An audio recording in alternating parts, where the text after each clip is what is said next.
¿Ok? Entonces, como decía la doctora, este es el sistema nervioso periférico y lo que nos atañe ahora es esta parte, las enfermedades del nervio periférico. Y vamos a dejar para el doctor un poco las enfermedades del músculo y las enfermedades de la transmisión perfecto. Y esto es un desafío porque los pacientes con neuropatía periférica se presentan siempre igual. Se me duermen los pies, tengo hormigueo, me queman los pies o las manos, tengo falta de fuerza y de equilibrio. Esos son los únicos síntomas que el paciente le va a contar a ustedes. Entonces, ¿cómo hacemos para saber cuál es la causa de eso? Si hay 100 causas de neuropatía periférica. Entonces, la charla esta es un poco para ver cómo orientarse un poco. Ciertos tips, ciertas pautas o tips para orientarse. Como decía la doctora, hay mononeuropatías, en la mente conversiva, hay mononeuropatías múltiples, que acá entra mucho el médico clínico también, porque son patologías como la vasculitis, la diabetes, que ustedes ven. Y finalmente polineuropatías simétricas y bilaterales. Entonces, básicamente tenemos tres elementos. El interrogatorio es fundamental, el examen neurológico y el electromiograma que nos mostró la doctora. Con esos tres elementos tenemos que empezar. Y yo les diría que si no tenemos bien estos tres elementos, antes de pasar al resto, estamos medio perdidos. Y dentro de estos tres, tal vez el interrogatorio es fundamental también. O sea, nosotros en neurología tenemos un dicho. Si cuando terminé de interrogar al paciente, y voy a examinarlo, si cuando terminé de interrogarlo no estoy más o menos orientado hacia lo que estoy buscando, voy mal. O sea que el interrogatorio sigue siendo crítico, ¿no es cierto? Pero después hay una serie de estudios complementarios, terminando por la biopsia de nervio, estudios genéticos, estudios de todo tipo, para complementar y saber cuál de esas 100 causas, cuál es la que tiene el paciente. La biopsia, antes se recurría mucho, cuando uno no sabía lo que tenía uno en un paciente, iba a la biopsia. Pero la biopsia se selecciona un nervio sensitivo del pie, el pie puede quedar dormido, puede quedar dolor, entonces se trata de evitar la biopsia, salvo en 2 o 3 circunstancias. Una de las cuales es la vasculitis, ustedes ven en enfermedades reumáticas, esa es una indicación muchas veces de biopsia. Muy bien. Entonces, ¿cómo nos orientamos? Y acá viene el interrogatorio y el examen. Primera pregunta, ¿tiene el paciente una polineuropatía? Esa es la primera pregunta. Porque el paciente viene y dice, se me duermen los pies, tengo hormigueos. Y a veces nos hemos equivocado. Yo me equivoqué por lo menos un par de veces. Dije, es una neuropatía y el paciente terminó teniendo otra cosa, ¿no? Entonces, o tiene algo focal el paciente, alguna cosa focal. Y para diferenciarlo tenemos el examen y el electromiograma, ¿cierto? Este es uno de los pacientes con los que me equivoqué realmente, una mujer joven que se le dormían los pies, tenía falta de fuerza de los pies. Y en un momento dado empezó con dolor lumbar. El electromiograma, ven lo que les decía antes, si muestra alguna cosita, hay que estar atento, porque también esa cosita está dentro de lo que puede tener cualquiera. Confundió, empezó con dolor lumbar y la imagen mostró esta lesión vertebral, se hizo una biopsia de eso y era un mieloma. ¿No es cierto? El paciente. O esta otra, que se le dormían los pies también, era diabético, una señora grande, bueno, no es neuropatía diabética. La señora tenía un meningioma. Fue a ver otro médico, le recibió un meningioma y fue pésimo. O sea que puede pasar. En ese sentido, la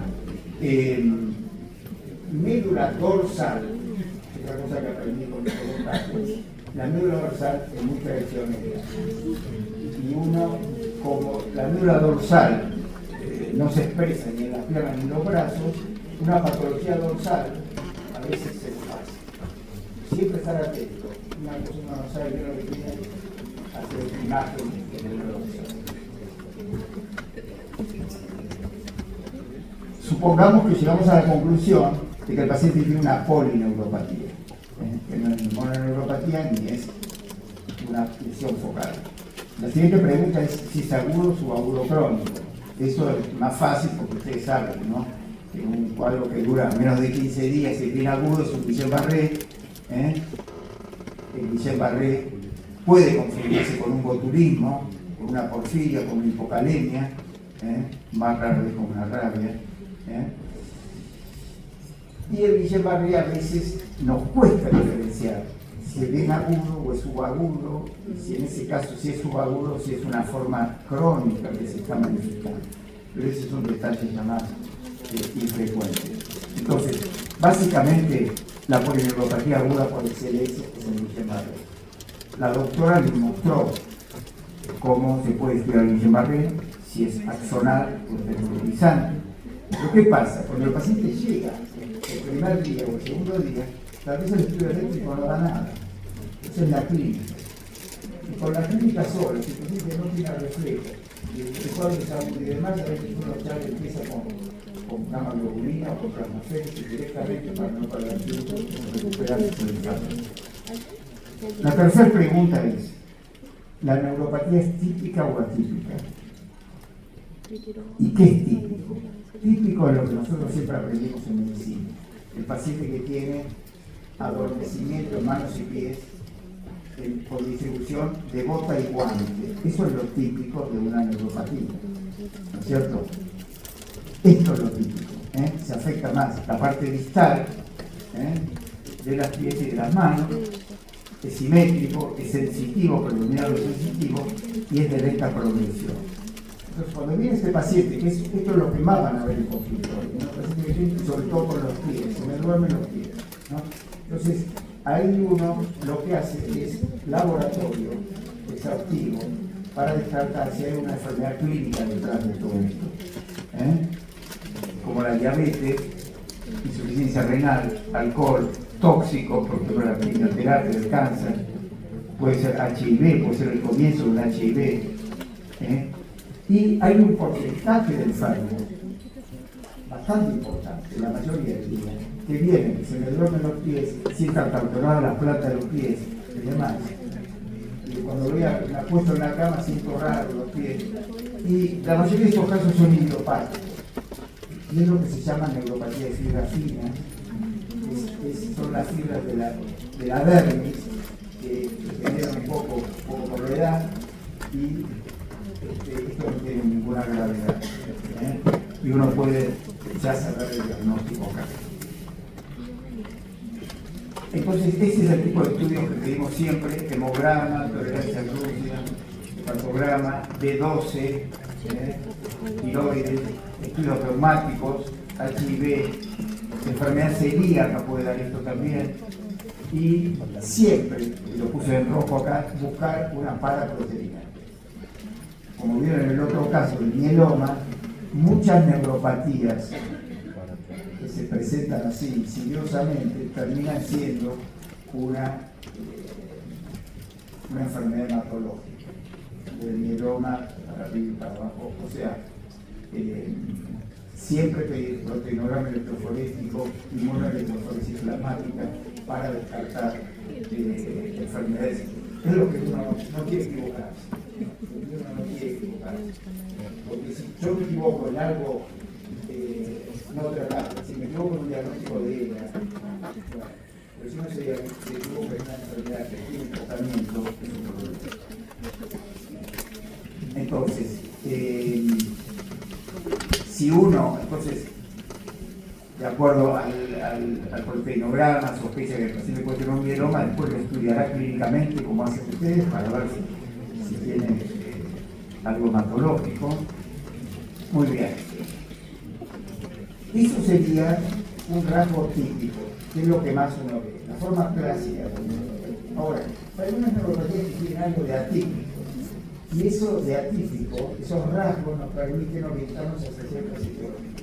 Por ejemplo, si el paciente tiene disfunción autonómica. Entonces el paciente tiene hipotensión ortostática, o tiene constipación, o tiene no transpira, sobre todo si tiene hipotensión ortostática. Y entonces ahí uno tiene que alertarse sobre ciertas etiologías, ¿no es cierto? ¿Cómo confirma uno si tiene disfunción autonómica? Lo más simple, tomar la presión acostada.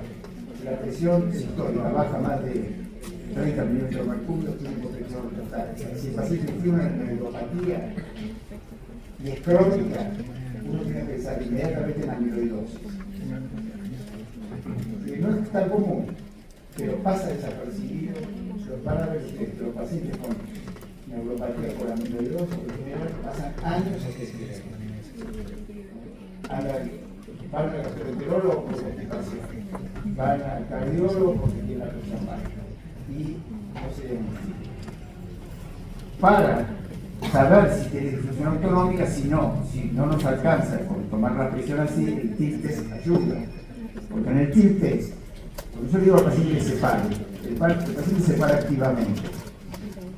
Entonces, al pararse activamente, contrae los gemelos, los cuádriceps y demás, y eso produce venoconstricción, y tal vez uno no detecta tanto el hipotensión ortostática. Cuando uno al paciente lo para así, es totalmente pasivo. Toda la sangre se va a los miembros inferiores y, salvo que el paciente tenga íntegro el sistema autonómico, aparece el síntoma. Para eso sirve el TIL test. Y en un minuto se ve, porque si el paciente tiene una neuropatía con disautonomía, en un minuto ya la presión al piso, ¿no? O se puede, en el laboratorio de electrocardiografía mismo, con un electrocardiógrafo, ver la variación de la frecuencia cardíaca con la respiración. En condiciones normales, cuando inspiramos hay taquicardia, cuando expiramos hay bradicardia, y eso se puede con algún programa, se puede medir. Y cuando respiramos profundo, esto es mucho mayor. Si el paciente tiene una disfunción autonómica por neuropatía, pierde la arritmia sinusal respiratoria, que está mediada por el nervio vago, y tenemos una respuesta plana. Eso también lo pueden hacer también tomando el pulso. Respirando profundo, si ustedes notan que hay una variación, no hay difusión autonómica. Entonces, Guillain-Barré sería la típica, y de las crónicas, la amiloidosis y la diabetes son las que más producen difusión autonómica. Y acá tenemos un depósito amiloide de este paciente, que le hicimos biopsia porque no sabíamos lo que tenía. Ahora es raro que nos llegue, pero sabiendo que la amiloidosis da ciertas cosas. Hace poco un sacerdote que venía hace años con problemas crónicos de constipación y diarrea, y las diarreas eran explosivas, sin dolor. Después me puse a leer la neurología típico, la diarrea así explosiva e indolora, la constipación dolor. Y el paciente finalmente terminó teniendo una amiloidosis. Y la amiloidosis, ustedes saben que si es hereditaria hay tratamientos ahora, ¿no? Así que también es importante detectarlo. ¿Qué otro rasgo atípico? Que sea atáxica. O sea, que el paciente tenga neuropatía, o sea, no tiene reflejos, se duermen un poco los pies y viene caminando por aumento de la base de sustentación, cierra los ojos y se cae. Entonces, tiene signo de Romberg. Entonces, ¿qué causas hay? Una es la enfermedad de Sjögren, otras son las neuropatías paraneoplásicas y a veces es idiopática. Pero entonces, ante esta situación, pensar básicamente, cuando hay ataques de Sjögren y sobre todo paraneoplásica, y buscar un cáncer del paciente. Otro rasgo atípico es cuando es asimétrica y dolorosa. ¿Qué sería? Como decía la doctora, un paciente con mononeuropatía múltiple. Se le afecta el cubital en un brazo y el septo externo en la otra pierna. Eso sería una mononeuropatía múltiple. ¿Y qué causas hay de esto? Acá, por ejemplo, el cubital es el globo externo. La causa más común es la vasculitis, en cuyo caso hay mucho dolor. El síndrome de Churg-Strauss, que ustedes seguramente conocen, el síndrome de Churg-Strauss es típico de esto. Es un paciente que, aparte de tener eosinofilia y de asma y demás, el paciente hace por ejemplo una parálisis del vómito externo y alguna otra cosa. Y es sumamente doloroso porque hay isquemia del nervio. Entonces ahí sí necesitamos un diagnóstico precoz, porque la vasculitis cuanto antes se trata, menos daño va a dar del nervio también, ¿cierto? La diabetes también puede dar esto, sobre todo en el muslo. El paciente diabético muchas veces tiene lesión del nervio femoral y atrofia y dolor, mucho dolor en el femoral, ¿no? Y no hay que olvidarse de la lepra. Es raro, cada vez lo vemos menos, pero este es otro diagnóstico que uno no se quiere equivocar, ¿no? Porque a veces hemos visto a algún paciente que estaba años dando vueltas con una neuropatía periférica y tenía una lepra y no tenía alteraciones cutáneas o tenía poca cosa. Entonces, pero en ese caso la lepra en general no es dolorosa, a diferencia de la vasculitis. Y acá está una biopsia mostrando, lo puse simplemente para indicar que es una de las pocas indicaciones de biopsia que hay. Si el paciente está grave, está dolorido y demás, una monolitis múltiple general, y uno no tiene otro órgano para biopsiar, conviene hacer biopsia. ¿Por qué? Porque el paciente con vasculitis, en una de esas va a tener que seguir por quimioterapia o un corticoide durante mucho tiempo. Más vale estar seguro y que no sea otra cosa. Entonces, es muy importante confirmar el diagnóstico. Y otro rasgo atípico, ya estoy terminando, es cuando el predominio es motor puro. Hay algunas neuropatías, como describió la doctora, que afectan fundamentalmente la parte motora. Por ejemplo, el Guillain-Barré, en forma clásica, el Guillain-Barré es más motor que sensitivo. El paciente tal vez está cuadripléjico y sensitivo tiene poca cosa. Y hay una variante de Guillain-Barré que es puramente motor. La variante crónica de Guillain-Barré, esa enfermedad que se llama polineuropatía desmielinizante inflamatoria crónica, que es una entidad diferente al Guillain-Barré, pero emparentada, y que muestra esos signos que mostró la doctora en el electromiograma. ¿Se acuerdan? Cuando se estimula el nervio, aparece una dispersión temporal. Da esto.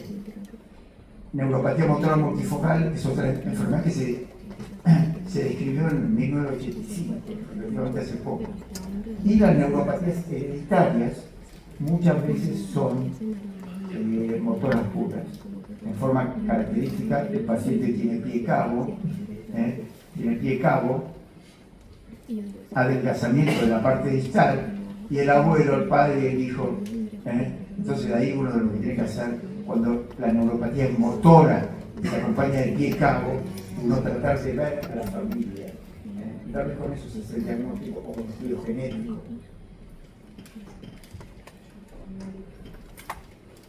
Y para terminar, dentro de las neuropatías es muy importante lo que nos queda un poco a los neurólogos, si se descartó todo el resto, uno no sabe lo que tiene el enfermo y demás, y el paciente sigue empeorando, uno preguntarse, ¿no será inmunomediada la neuropatía? Porque si es inmunomediada uno puede tratarla también. Hay muchas neuropatías que uno no va a poder hacer nada, sobre todo cuando son axonales, de acuerdo al electromiograma. Pero las inmunomediadas, como el ataque inmunológico a la vaina de mielina en general, o al nodo de Ranvier, en general tienen tratamiento. Acá tenemos 3 fibras mielinizadas. La fibra debería ser totalmente negra por la mielina, se tiñe de negro la mielina. Fíjense cómo está desmielinizado acá, cómo está desmielinizado acá, cómo está desmielinizado acá. Entonces, como mostró la doctora recién, vieron que cuando ella estimulaba el nervio y había un potencial que estaba totalmente fragmentado, eso pasa, como explicó ella, porque los nervios conducen diferente. Por ejemplo, esta fibra que está muy desmineralizada conduce muy lento. Esta conduce un poco mejor, esta conduce mejor. Entonces eso hace como una carrera. En la medida que uno estimula, entonces el impulso eléctrico se retrasa más en la fibra que está más afectada. Y eso hace que se disgregue la respuesta. Entonces eso uno, como explicó ella, detecta que puede haber una neuropatía inmunomediada. Por ejemplo, en condiciones normales, como explicó ella, yo estimulo, por ejemplo, este nervio en la muñeca y luego en el codo. Fíjense, la respuesta es muy parecida y demás. En una neuropatía autoinmune, el Guillain-Barré, por ejemplo, cuando estimulo la muñeca tengo esto. Cuando estimulo más arriba, tengo esto. ¿Por qué?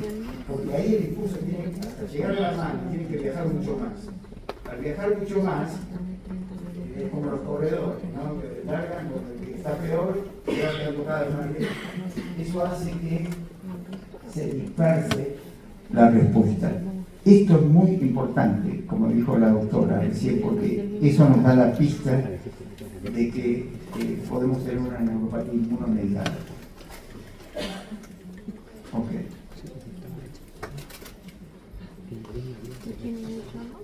Bueno, esta es una de las neuropatías, esta es otra que se confunde con la ELA. Y bueno, por eso ya es una patología muy rara. Pero hay que estar atento. Por ejemplo, ahora tenemos un paciente que lo tenemos con inmunoglobulina por una neuropatía motora multifocal y estuvo 7 años dando vueltas. 7 años dando vueltas y se negó 3 cirugías porque se presentó como una paresia del brazo y tenía cirugía del nervio radial, del nervio cubital y del nervio mediano, porque tenía debilidad de la mano. ¿No? A estos pacientes, este por ejemplo es, fíjense, acá estimulando la muñeca y acá estimulando, acá está otra estimulando el codo. Ven que está bloqueado y disperso. Se le da gamma globulina al paciente y recupera. ¿Por qué? Porque la gamma globulina desplaza el anticuerpo y el nervio conducente. Y este paciente ahora lleva 12 años con gamma globulina subcutánea.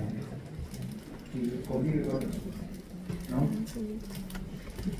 Bueno, o sea que quedarse un poco con esta diapositiva de las neuropatías desminimizantes inmunomediadas crónicas, tratar de detectarlo.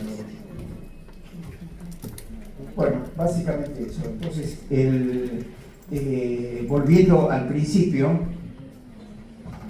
es fundamental tener como un esquema, porque si no entra el paciente y uno no sabe qué hacer, no sabe para dónde disparar. Creo que, como explicó la doctora, el electromiograma, si es debilizante, si hay bloqueo, si hay debilitación, ya orienta hacia algo. Más el examen, eso es el interrogatorio.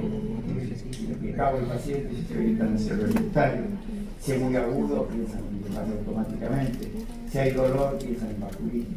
Entonces, tener ese esquema, pienso que ayuda mucho para la práctica diaria. Bueno, ahora lo voy a dejar con la última charla que el doctor José Pastor Rueda, que se ha dedicado, ha sido un gran alivio, porque las enfermedades musculares son re difíciles, ¿no? Y es complicado y es tedioso el estudio. Entonces, por suerte, un ex residente de SUNIC se dedicó a esto, de frente, se dedicó a esto y incluso fue a Francia a funcionar en este. Bueno.